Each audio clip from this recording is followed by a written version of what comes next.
je suis psychiatre, médecin du sommeil et praticien hospitalier à l'hôpital de la Chartreuse. Donc je travaille dans une unité d'hospitalisation et au sein du laboratoire de sommeil dans lequel nous pratiquons la luminothérapie.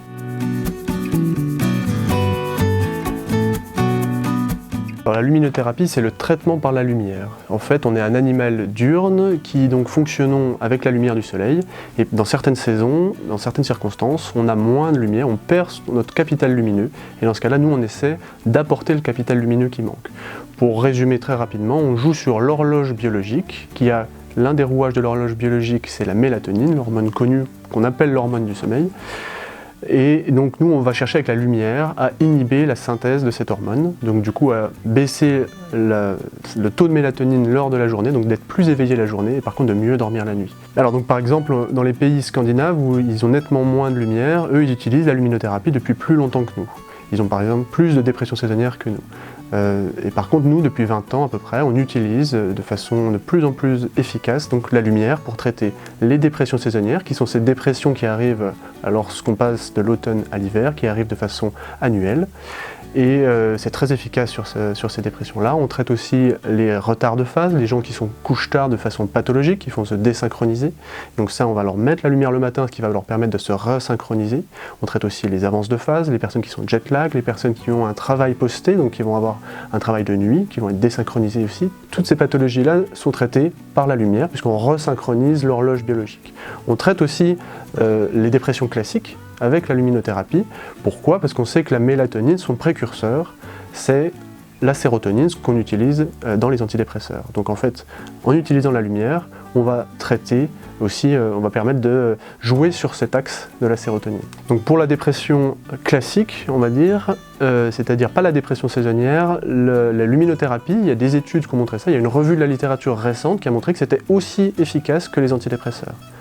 Donc ça, c'est une avancée notable pour les patients qui ne supportent pas bien les antidépresseurs, qui ont des effets indésirables ou chez qui ça n'a pas bien marché. Donc la luminothérapie est aussi efficace que l'antidépresseur. Et ce qui est encore plus efficace, c'est l'adjonction d'antidépresseurs et luminothérapie. Et ça marcherait encore plus pour la dépression classique. Donc ça laisse des perspectives très intéressantes pour le développement de la luminothérapie.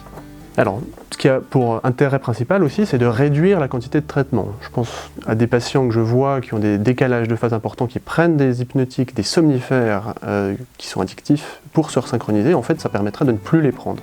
Je pense aussi au traitement de la dépression. Ça permettrait, si on adjoint un antidépresseur, ça permettrait d'en mettre de moins grandes quantités, voire même de ne pas en mettre du tout dans la dépression saisonnière. Donc ça a quand même un intérêt dans la réduction de la prescription, ce qui est plutôt positif. Donc les séances à l'hôpital de la Chartreuse se déroulent en fait face à un mur de luminothérapie. C'est un mur qui délivre une puissance de 10 000 lux, c'est l'unité de lumière qu'on délivre, et ça dure 1 heure, ça peut aller de 7 h du matin jusqu'à 11 h, mais en fait tout ça doit être fait sur prescription médicale pour définir l'heure à laquelle on le prescrit, le nombre de séances nécessaires.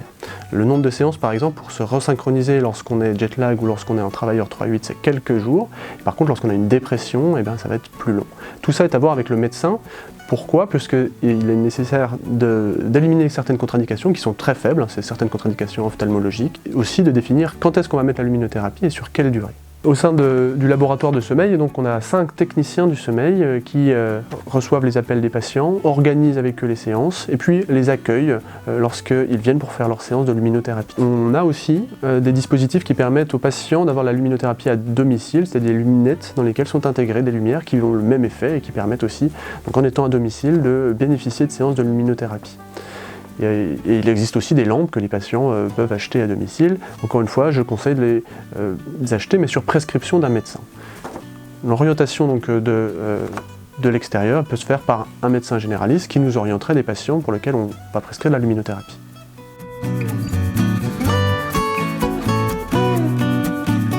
Pour résumer, la luminothérapie, c'est une thérapie simple d'utilisation qui a un intérêt, une efficacité dans beaucoup de pathologies, qui a très peu de contre-indications, donc c'est vraiment une thérapie d'avenir.